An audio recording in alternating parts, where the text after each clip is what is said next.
Hi, Internet. Welcome to StriderTalk. Um, I'm Jonathan Matos, author of Cain and Abel, and a new short story collection as of this past week, White Devil. I'm joined by Matt Kratz. Welcome. Hey, hello, Internet. It's been an interesting week, guys. We're going to That talk it about a lot of has. things, but yeah. Sure. I've been quarantined for the past week and a half.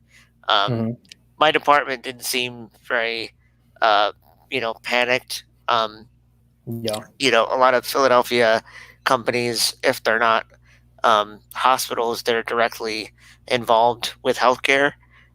So there seems to be a lot more jaded cynicism around like this kind of paranoia. Um, but how about you? I know you do some medical illustration. So how are you and your coworkers handling it? Well, the medical world on my side, I mean, we're dealing with, there's no live patients. So Hmm.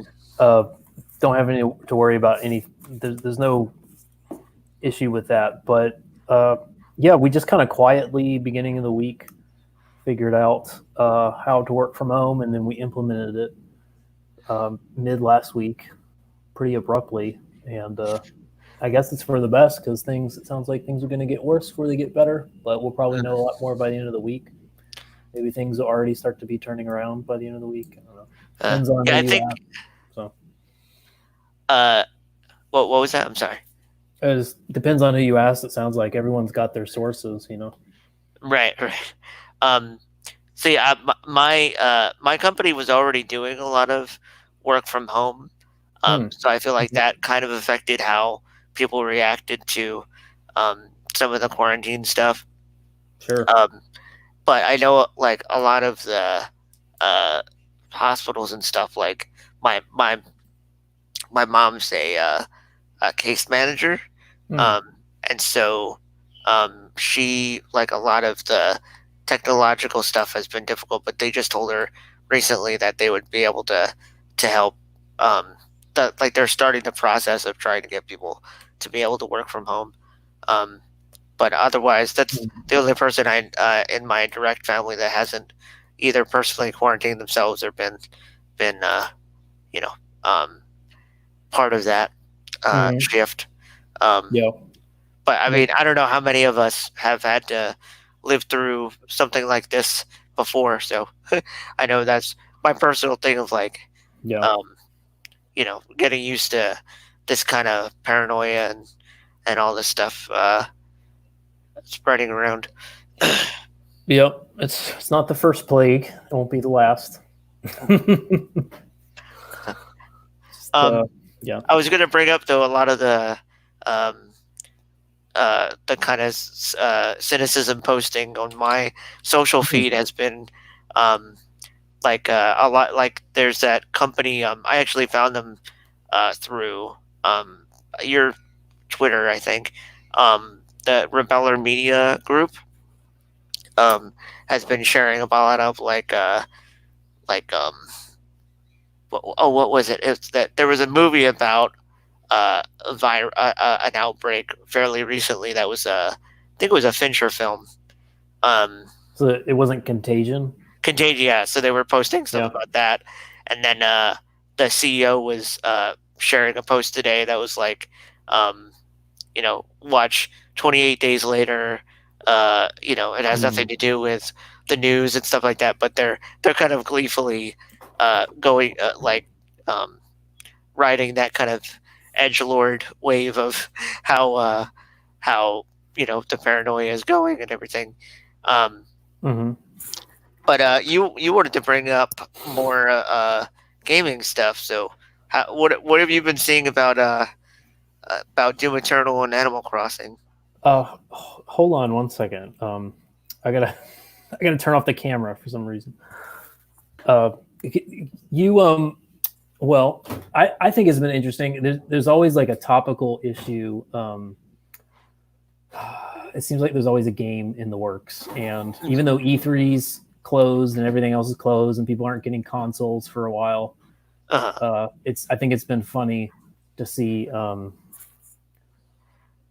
Sorry, my wife wanted to run behind me. I told her I was oh, streaming, but she had to no come by. problem. So, yeah. Um, uh, I just think it's been interesting, like these two games that have remarkably different means of escapism, I guess, like Uh, coming out concurrently, and a lot of people being excited about both of them at the same time, which I think is kind of fun in a way. Uh, you know, Doom has like 30 years of giving us nightmares, and Animal Crossing does the opposite. And right. yeah, just seeing like different people, and it's oftentimes the same people kind of playing both and talking about how they're enjoying both for different Oh, reasons. Kind of yeah. it keeps things positive. I don't know. Right. Well, Yeah. my sister actually did something similar where she hadn't been gaming for a while. She had been doing things like Warcraft in the past, um, but she recently downloaded Mist and Skyrim, and Oh, nice. so it's interesting to see her go into like this very serene, point and click adventure, and then be like, "There's spiders, they're all over me, and I need to," you Oh, know, geez. Yeah. shooting them with arrows and things like that. So that's been kind Yeah. of funny. Yeah. Personally, I just got, as I had mentioned off stream, the a PS4 before any Nice. of this quarantine business started, and Mm-hmm. I downloaded or re-downloaded Fortnite and Apex Legends. Um, there's something about the battle royale format that kind of clicked with me, so I've been plugging away at that. Um, Oh, nice. and forget what other game that I downloaded was. Um, the Rocket League is another one that I um, Oh, glommed cool. onto. Yeah, sure. A lot of people have fun with that. Uh, um, I'm excited about Bannerlord, Mountain Blade Bannerlord, which is like oh, a really? sequel to Mountain Blade that's been over a decade in the making. Oh, really? It's some weird obscure Turkish company works on it part time, I think, Oh, and people still play the old game from 10 years ago. And this new one looks incredible. It's the only game that probably has ever been able to successfully pull off, and with like 10 years old technology, pull off like 150 person, uh, well, like 300 person total battles with relatively realistic fighting and stuff like this. oh, For like medieval fighting kind of things and siege warfare and that sort of thing. So yeah. I feel like that's one thing that has um, uh, kind of been at like a stumbling block for me with RTSs is that there isn't really that like visceral satisfaction of crushing your enemies that you kind of want. um, yeah. but I think that the closest, excuse me, that I've seen that was interesting was there was a game with I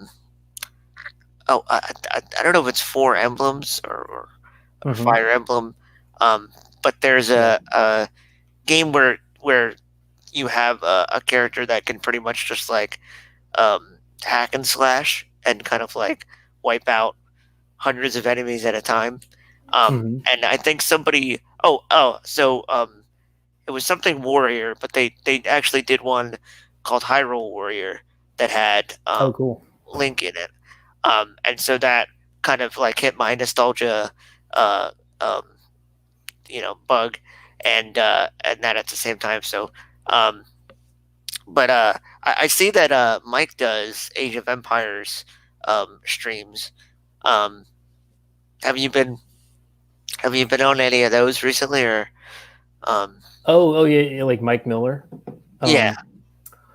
Um, I feel like Age of Empires is not something I could watch. I could watch um, probably most things, but I couldn't watch RTS. I don't think. and Mm, enjoy it. I have to be playing that. I don't know why. right. I could play like I could watch FPS type stuff Mm. and most other types, but Yeah, yeah. I want to kind of bring that up because it, I think there became a time when I graduated from like uh, playing games to seeing games as more of like an industry that was interesting to me that I kind of kept up on. So Hmm. I think I told you before that I watched a lot of the co-optional. It might have been you or Melissa. I was telling, but I watched a lot of the co-optional podcast. Was part of the Game Station and soon to be Polaris, and now I believe it's Mm. independent again. Um, Hmm. but there was a creator, Total Biscuit, that was fortunately Yeah. passed away uh, Hmm. a few years ago of cancer. But he was, um, it was interesting to hear him talk about the industry because he had a lot of legal experience. He's a pretty intelligent guy, and he Hmm. would talk about kind of like different trends. And so I really started to be interested in like the reportage around gaming, and Sure. when the whole Gamergate thing started, it was like that was starting to be like a thing that most like it was like water cooler conversation all of a sudden, and Yeah. so the it was kind of like the um like there was starting to be this shift of who like what gatekeepers do we trust to review games, and Hmm.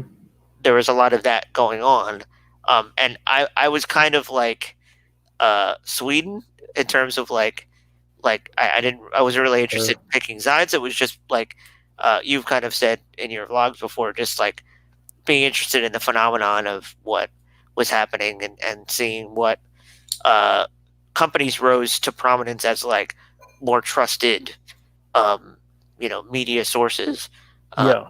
as the Yeah. technological shifts was happening, and people were kind of having more access to people that they like. Oh, I trust this person to get a Yeah. Yeah. As like people were are they're gonna watch one angry gamer more than go to like a GameStop blog to find out whether or not a game is good or something.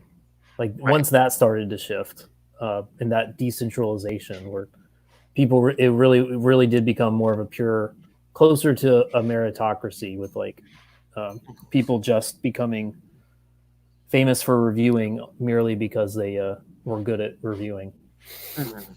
and Right. had an internet connection and a camera. I think that Mm. was pretty interesting. Yeah, Right. yeah, And more kind of yeah.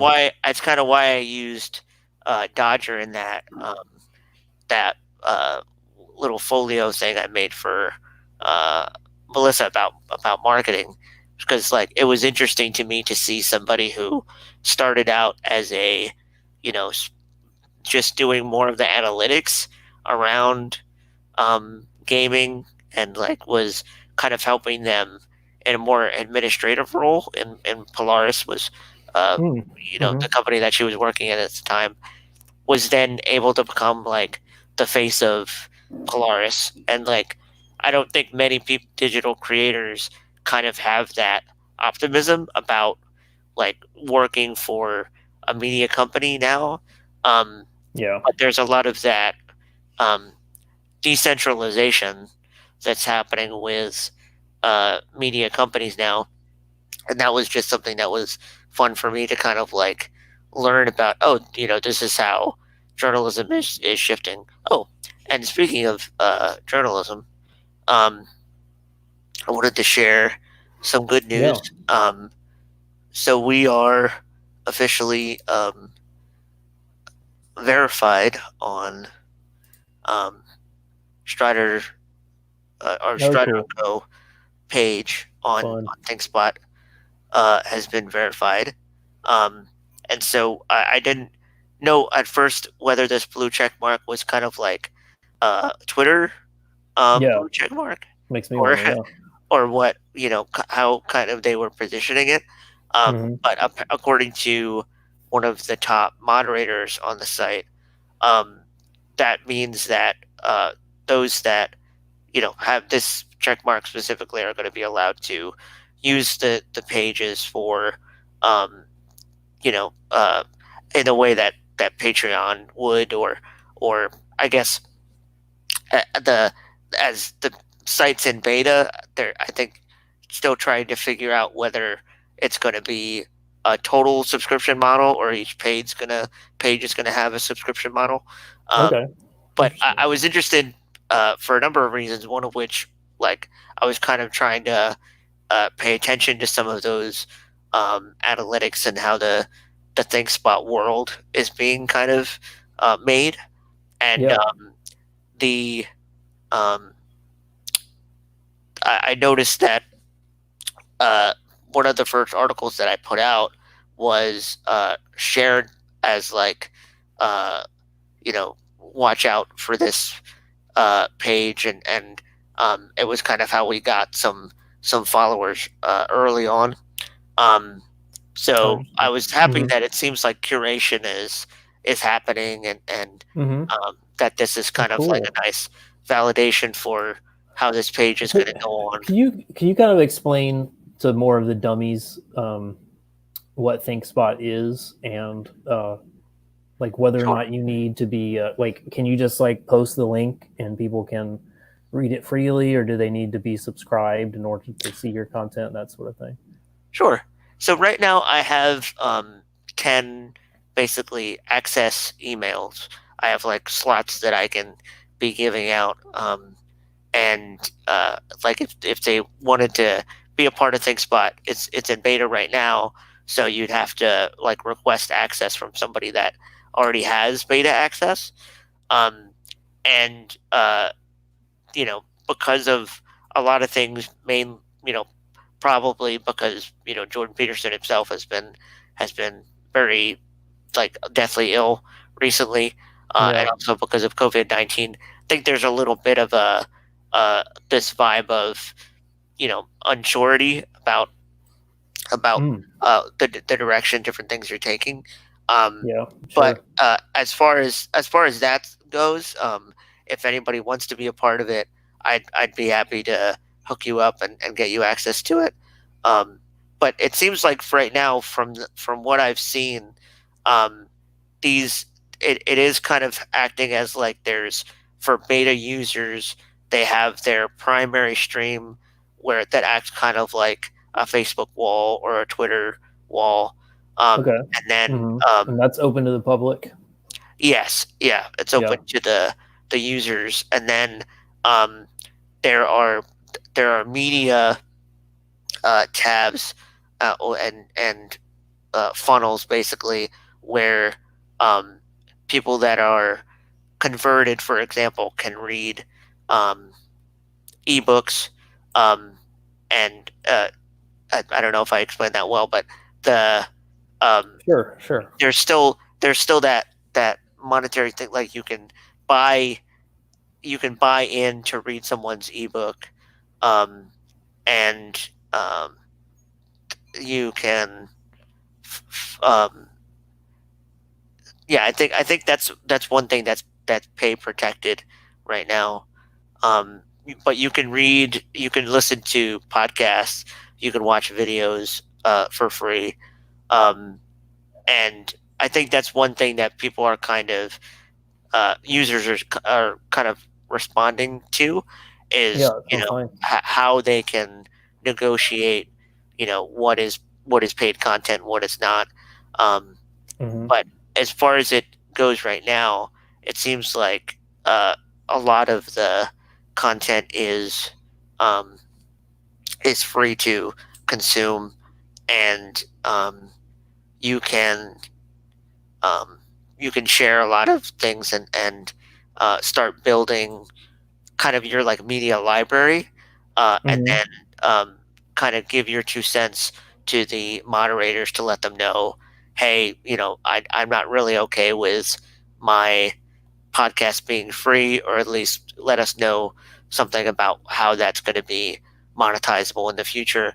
Um, Sure. but Okay. Well, that's interesting. Yeah. Yeah. I wish I had time to really join you in on it in detail, but it's nice. It's nice to see that we're kind of having the conversation cross-platform sort of thing, and that we're getting these discussions to different people on different formats, different places, I guess, Mhm. which is cool. Yeah, and Yeah. I think it's as the user, like I think there is some uh, there is some paranoia, I think, based around the fact that Peterson hasn't really been able to provide much input recently, and Yeah. so there might be a little bit of directionlessness right now. Um, but Sure. it seems like there's a lot of really good built-in functionality of like indexing your tags. For example, I just noticed that um, people are really starting to build specific like almost you can use tags pretty much like hashtags, and people are kind of building up a language of, for example, one hashtag is I don't have enough faith to be an atheist, um, and Yeah. like that type of building that language isn't something that I would say is usually part of uh, you know web communities that are this kind of new, and so I'm optimistic that people are starting to kind of build in, that people are really building up the community and the functionality. I think will be there. Um, Yeah. That's great. Yeah. Yeah. The key thing you gotta have the community. Uh, if you build it, they will come. It doesn't actually work in social media. sure, sure. They have to first want it, and then you build it around what they want. Yeah. Well, that's interesting. So okay. So open worlds is the title for tonight. So what were you thinking with that? Oh well, so I thought it was funny how easily Melissa got into um, uh, Melissa's my sister, by the way. For those of you who haven't watched previous streams, um, she's also an author, and um, she took to Skyrim pretty easily, and so I Mm-hmm. was happy for her to have this like thing to help her cope, and also um, give her a little bit of taste of open world games. Sure, Because I sure. remember Total Biscuit was kind of frustrated that like things like Assassin's Creed and and like a lot of those games that company makes were starting to get very samey, Yeah. and there were like specific different types of gameplay loops that were like not really. They were very casual. They weren't really very strategic based in terms of their challenges.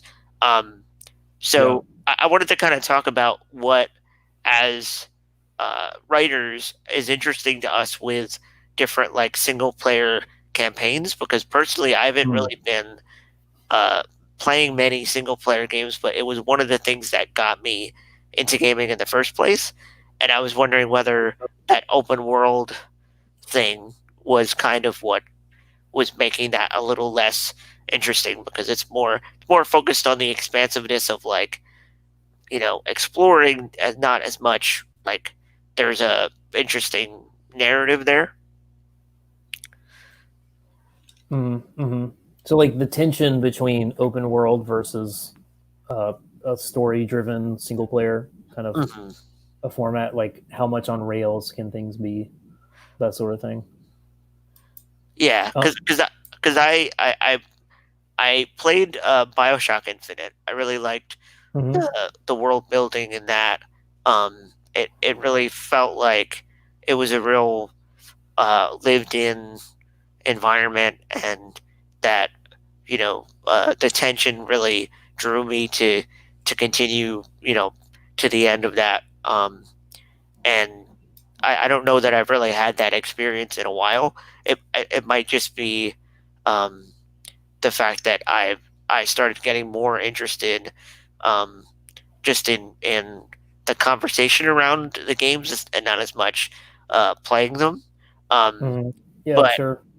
uh, That tends to happen. yeah, um, but yeah, I really like the it was what I was joking about with um, the Mandalorian too, was that Mm, like I tend to be very uh, like jaded in talking about this new kind of like power fantasy, and in contrast to like ancient quest storylines where there's like a really good um, you know, there's a lot of really good dramatic tension throughout, and there seems to be a lot of like, oh, go here, defeat this big bad, go here, defeat this big bad, that I hmm don't like in like uh, novels and movies. And so when I see gaming, I kind of look at gaming as like it's you're the problem, you're the one that is making my sci-fi and fantasy like this.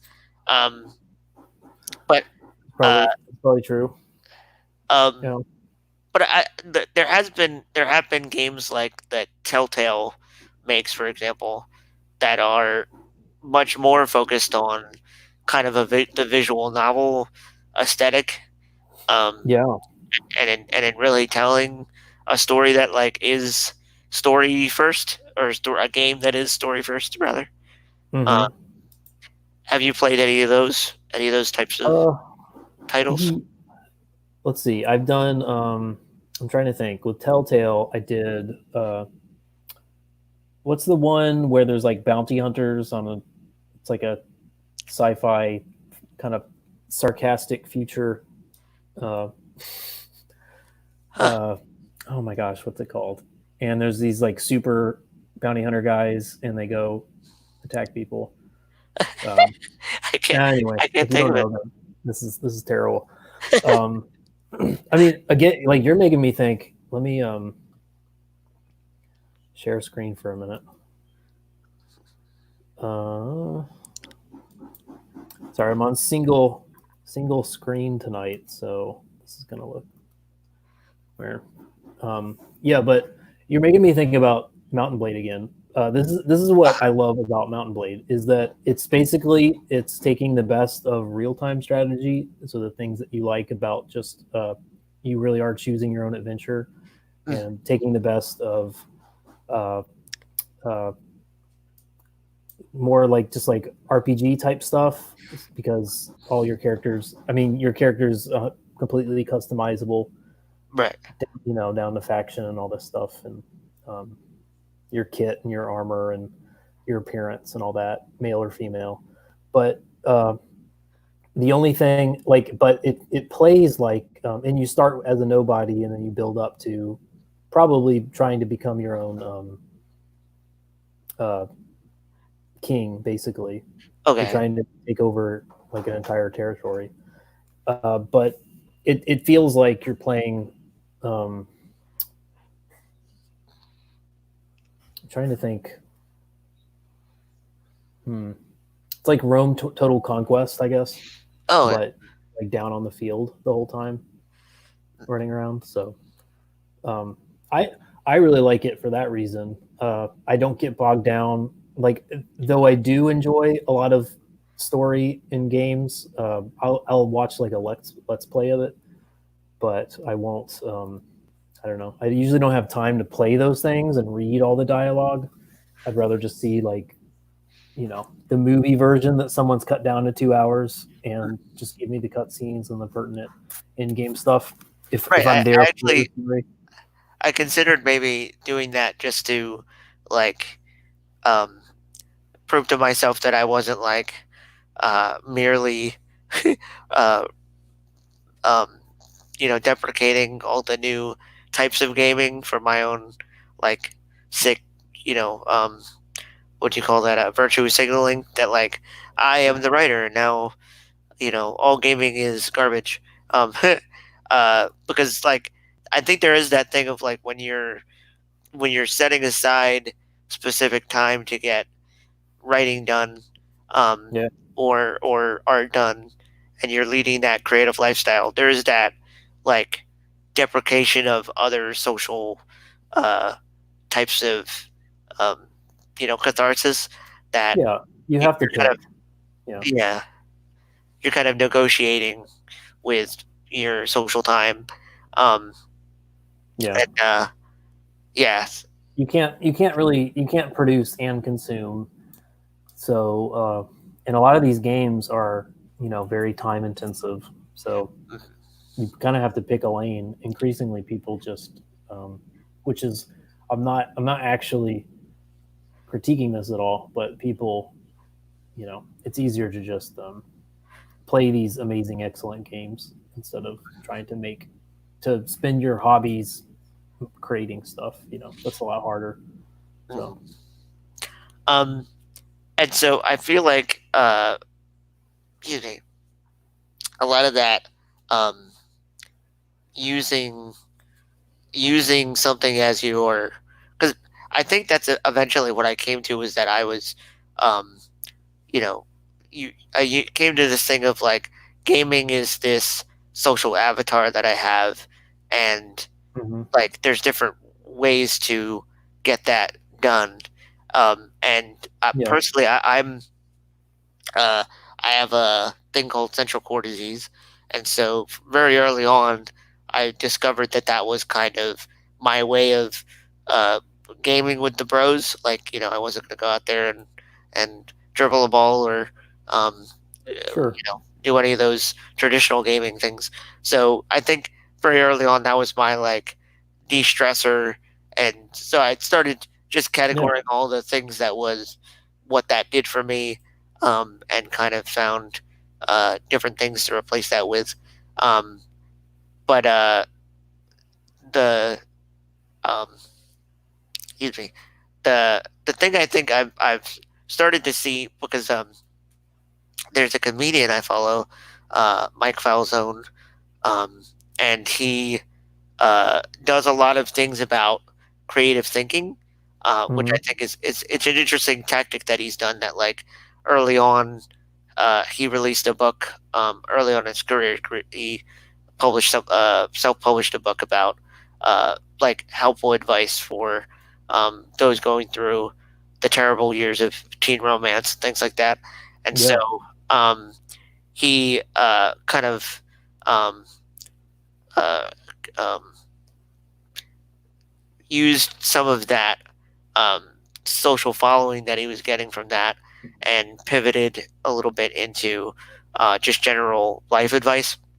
Mm-hmm. But he had the writer of the creative, um, what is it? The creative curve, um, and it talks a lot about what creative thinkers kind of go through. And one of the major ones is that we do um, tend to consume like things that we like as a way of processing our style. Um, and Okay. there's this interesting kind of like negotiation that we have to go through of like, oh, I just binge watched, for me, as like a mystery kind of uh, uh, thriller, family drama author. Like, if I'm gonna binge watch Better Call Saul, there's all these kind of like mental Olympics I have to do to like say that that was okay.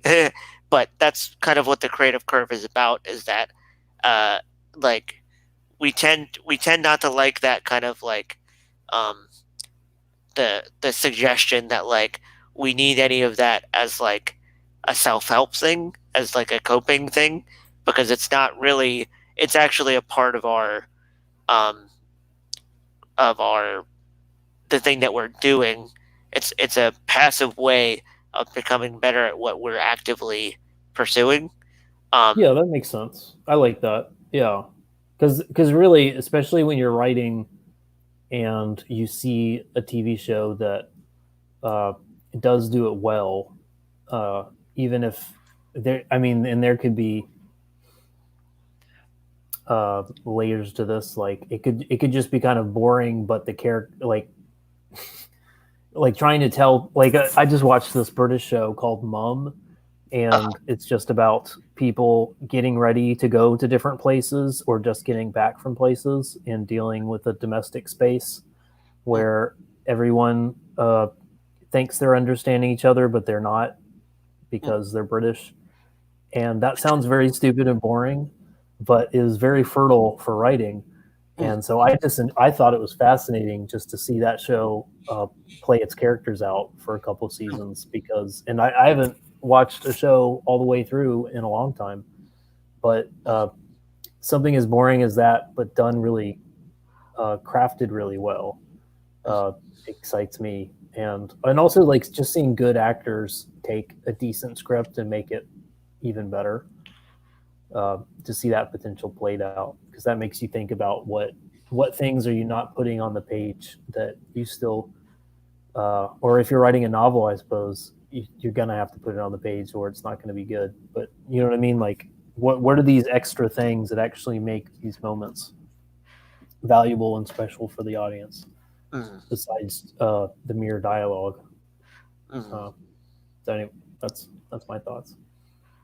Yeah, no, and I it's interesting, I think, to discuss that with an artist like yourself because the um, excuse me, I'd heard someone refer to um, like keeping something on in the background while they're drawing, and Mm-hmm. like my that kind of self uh, self consciousness problem that artists have of like how could you Mm-hmm. possibly um, sully your creative space by anything other than the essential you know um, you know inner that that phoenix within you that's trying to get out, right?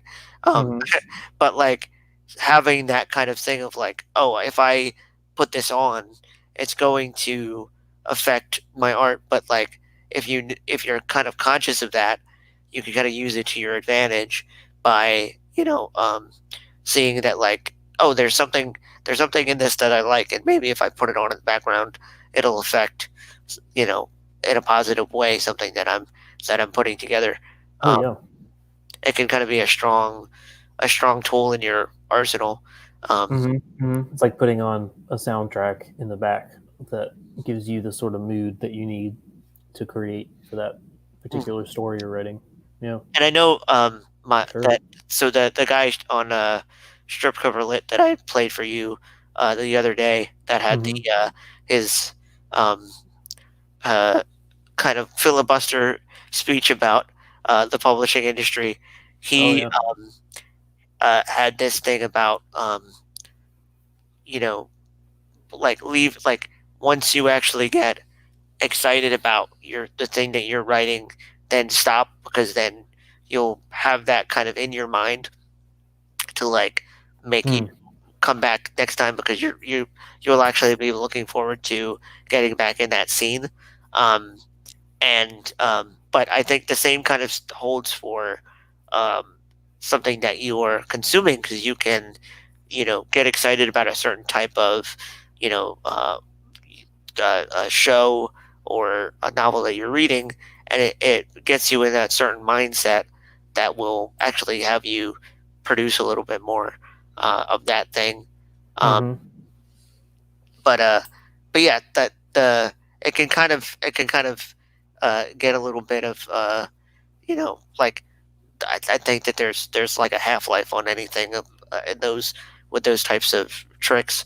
Um, but I think I feel like it's interesting to um, get a little bit of whether it's um, you know getting to some kind of um, social gathering where there are people that are writing things similar to you, or Hmm.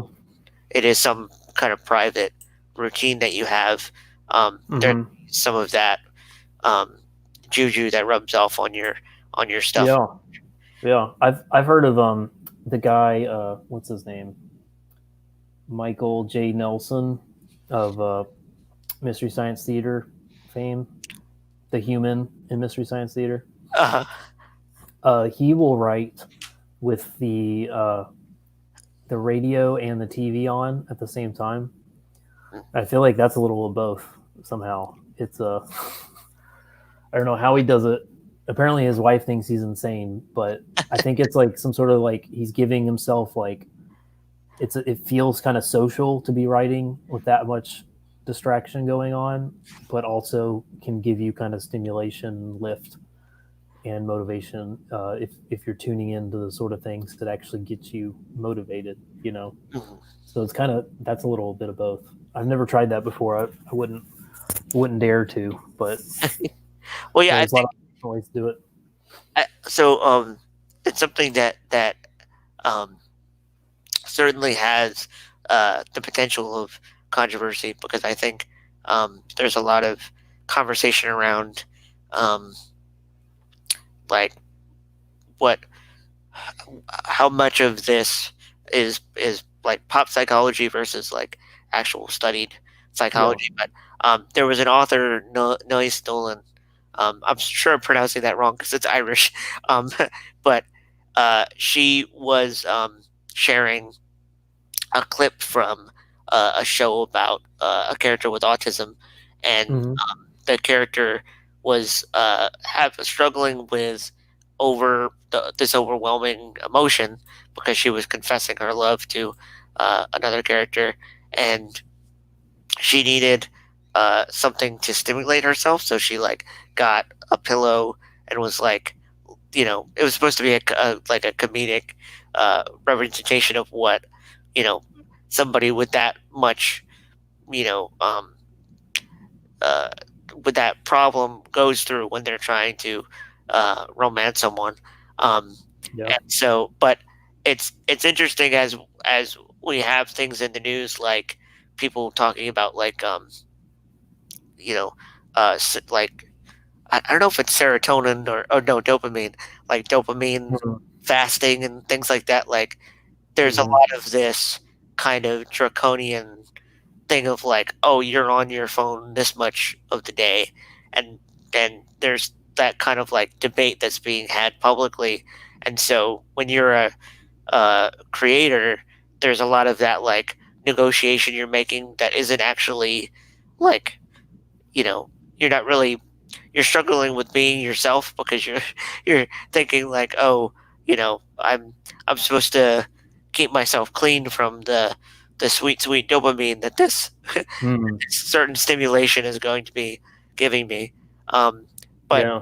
I feel like it's kind of a Victorian thing that's like you you shouldn't give yourself the sweets that you want. Um, and it's kind of making people think that they're autistic and that they're not you know they're not it's that it's an unhealthy coping mechanism to have something that they go to either de-stress or um, to have that kind of social feeling. um, Yeah. Yeah. Well, and that goes. I mean, that just goes back to um, the success we've talked about in the past of people always tending. We're going to gravitate towards the most human centric means of having that social media connection, and there's going to be more. I mean, we could talk about it in terms of dopamine, but it's going to be more effective uh, drawer of our interest if it's like a live stream where people are in the chat and they can interact with you in real time, so you're not just watching a recording. Those kind of factors. I'm sure there's a dopamine component to that, but the reason there's a dopamine component is because it feels like because we're getting because we're actually communicating because we're getting feedback, which is right. nice. We're not just playing a video game and talking to an NPC or something. There's a real person on the other end really talking to us, which is Mhm. nice. Right. So I think that's interesting. Mm. Yeah. um so if I may, I'll also Mm-hmm. share something else that's been uh cool recently. Um, so uh, I um, was interested in creating a short story collection because Mm-hmm. I've been going to a novel or no a lovely night for an open mic. Um, Yeah. it's uh, open mic in Passyunk, and I've been kind of workshopping my short stories. Um, and I eventually uh, noticed that there was a trend recently of uh, the some of the creators that I've really enjoyed from sci-fi and that kind of like fringes of sci-fi and fantasy that were really starting to get their work out there. Actually, ironically enough, the person I mentioned before, Alex Garland, who made 28 Days Later. Hmm. More recently, he did Ex Machina.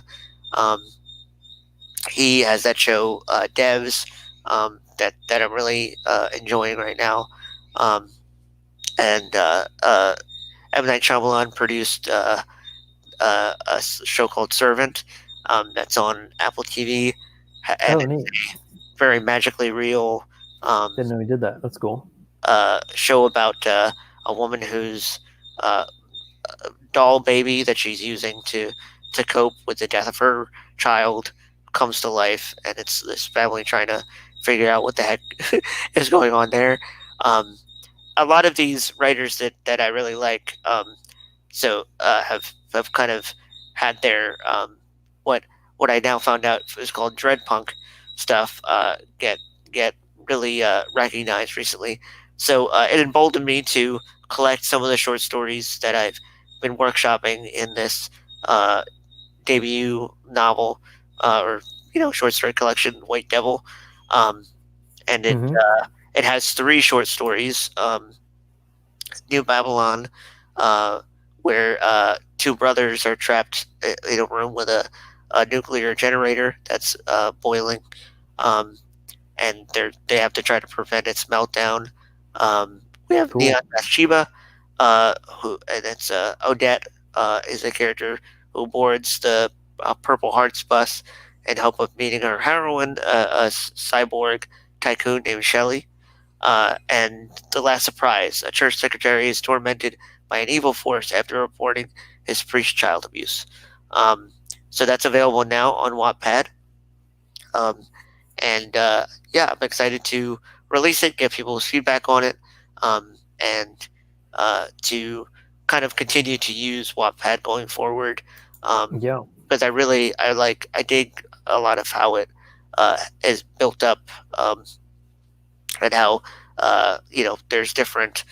For example, I've described myself as a new adult, and thankfully they have that as a category, so I can kind of continue to Oh, reach out cool. to you know uh, the readers that are interested kind of in uh, the dread punk swath of um, sci-fi and fantasy that's a little bit more on the adult side of things.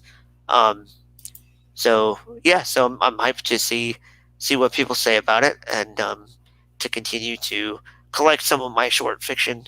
Excuse me, there, um, and That sounds also good. What for what was that? can you tell us briefly about new adult? Oh, sure. What's that as a genre? So the uh, for those of you who um, might not know, since the popularity of Harry Potter, Hunger Games, Twilight, there was a renaissance of popularity around young adult, which has kind of pierced the veil of uh, like reading and writing muggles, I guess.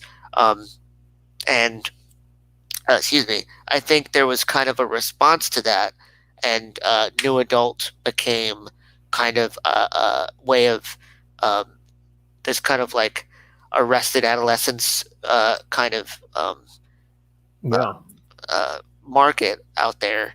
Um, there's like liminal phase, I guess, between uh-huh. adult and young adult. Yeah. It was kind of a reaction that way. Hmm. And there are a few authors, one who also actually is uh, uh, let me see if I can find her writing real quick. Um, but one of the Wattpad amateur writers that went on to create um, a young adult fantasy work, um, she wrote something that some of the funding goes into autism research. Um, she was Mm. she's very much a proponent of um, the new adult as a genre, as something that the marketplace does require. Um, and It was interesting. It's kind of how I learned about it was through uh, seeing her promote her stuff on Twitter. Um, Hmm. Okay. I think it's the watchmaker's daughter. Let's see.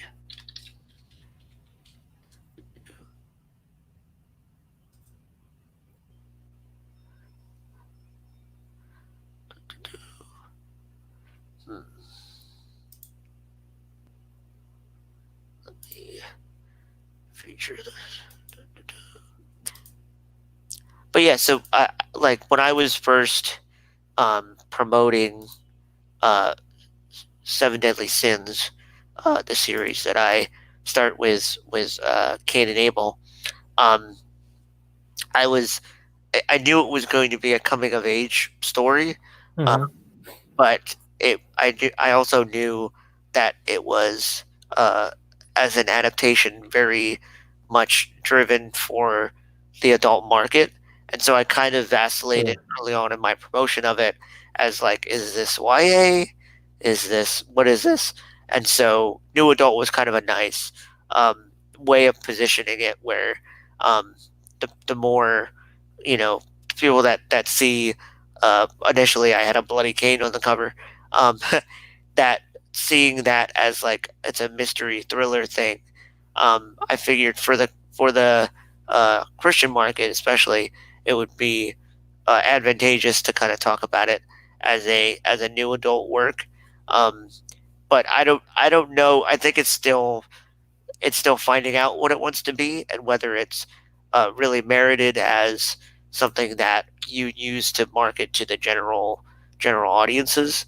Um, and there's not. I don't think that it has a lot of sway yet with a lot of bigger authors who they're not really incentivized to use it as a Hmm. as something to talk about. It's their works, um, but it seems to be popular among people on YouTube that talk about books, and it seems like that might be something that we're going to be hearing more about in general, water cooler conversation about publishing. Yeah. Yeah. No, I like it. Yeah. It's nice to see, and especially like we've been talking about gatekeeping and non-traditional markets becoming the new traditional markets. Mm, It's interesting to see uh, the demand for this is getting met. Um, people are able to directly create this content like you are for audiences as you write them, and you don't have to wait for a publisher to do that, which is pretty exciting. yeah, Direct publishing. right. Yeah, yeah. I'm excited to see some of that, as I kind of mentioned with ThinkSpot, some of that community-driven taxonomy that's starting Mm. to be, shared, because I think that kind of helps the readers be able to find exactly what they need. Because I think a lot of writers, um, understandably enough, are trying to, find they're trying to find out what they want to write and how they can get their stuff out there. And sometimes, or as a result of that, they're fighting the need to look at their work as a product.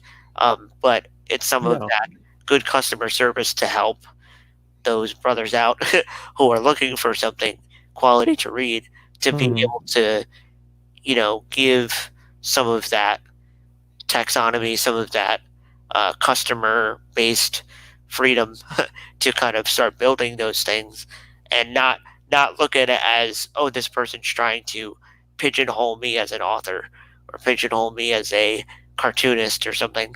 Um, and Mm-hmm. as far as us trying to make a better product, we're gonna have to get a hard look in the mirror and see like, okay, what kind of creator am I, so that I can better service those people out there who really actually want to read my thing, and Mm-hmm. experience, uh, you know, the type of world that I'm building. Yeah. Yeah. Yeah. It's fascinating to. It's nice to hear. I mean, you and I are on the same page about that, but it's a common experience. People trying to we're all trying to figure out.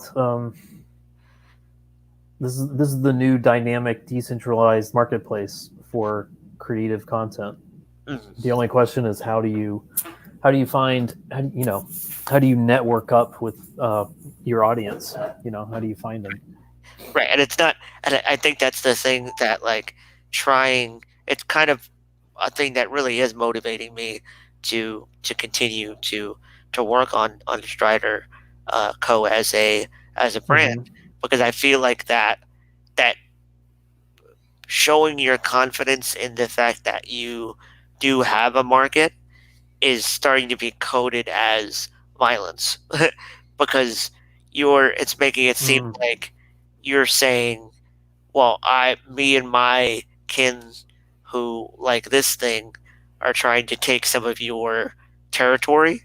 Um, and Mm. there's this kind of feeling of unease around this change, and this shift. And so it is actually very, the, the, the emotions running high around the shift are real. And just Yeah, because it's in a digital space doesn't mean good that point. that's not going to be a grading experience for, um, the people involved. Um, uh, Mm-hmm. one brick and mortar store that I'm uh, uh, really interested in recently is a novel idea, that's has two stores in Philadelphia, and they actually have uh, an account with a company called Bookshop, where you can actually Mm-hmm. buy some of their material, um, online, and there's this kind of like communal. I'm not sure if I necessarily know how their monetization works, but uh, Bookshop is this company that's trying to get brick and mortar stores to, um, kind of support each other and support independent book selling, um, Mm-hmm. and um, compete with Amazon. And it's interesting to see Yeah. that, be willing to have this kind of, what I was saying before, is this like, the hybrid embracing the hybrid method of publishing, and not seeing it as a threat, but trying to evolve and adapt, um, and be able to, uh, better support good independent writing. Um, they have a shelf that is independent authors, and they're trying to, um, really build a sense of community. And so I'm excited that, they're being a little bit of a part of making this making this shift something that isn't, um, you know that is easier, and that promotes good writing. Yeah. Yeah. Yeah. It's exciting times. Yeah. And it's definitely going to be whatever's been happening the last 5 years or so, uh, with that decentralization, um, is going to be accelerated rapidly in the next few weeks. I just saw that earlier today that diamond distribution is temporarily on pause. Oh, right, As right, far as comics goes, at least that means that's 90 something percent of the industry is on pause right now right, right. because of how bottlenecked things and unhealthy things became over the last uh, several decades. Right. Right. So that's going to be interesting.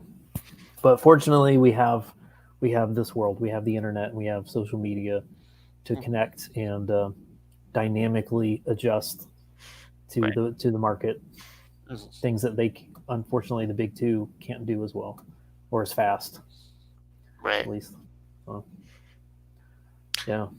Yeah, I think it is exciting, and I think that the more people realize that they're it's not it's not all aspects of it are going to be easy. Mm. Um, the better that we can try to um, have some kind of semblance of fellowship, even if there is some competition happening. Um, Mm-hmm. it's kind of part of what I'm hoping Strider can help people to think about and discuss openly. Um, and I think that's one of the reasons why I think of ThinkSpot as a good tool for that, because it seems like that's a place where there isn't they're fighting to have there not be um, a an any specific interest be catered to, and that there is um, more of an open conversation. Um, Yeah. Yeah. so, For sure. Yeah. Yeah, all it's right, gonna be well, interesting. We'll be watching, yeah, watching and creating. That's the key. Just keep doing, keep creating, Mm. and keep reaching out. So Right, right. yeah. Okay, well, thanks for joining us. I see that we've had a couple people come in and out. Um, Mm-hmm. Yeah. Great. and, Thanks. Thanks to those we people. appreciate your viewership and support. Um, And don't forget, if you are interested in ThinkBot beta user uh, code, um, you can try to get in touch with me over social media, and I'll try to help you out with that. Um, and we appreciate any of your comments, and would be happy to talk to you. Um, it's been nice to have some of you chiming in after the fact, even if you can't make it to the live streams. Um, And yeah, I guess we'll talk to you guys at a later date. All right. See you guys later. Thanks for tuning in. Give us a like and subscribe on your way out. We appreciate it. Yes. All right. See you guys.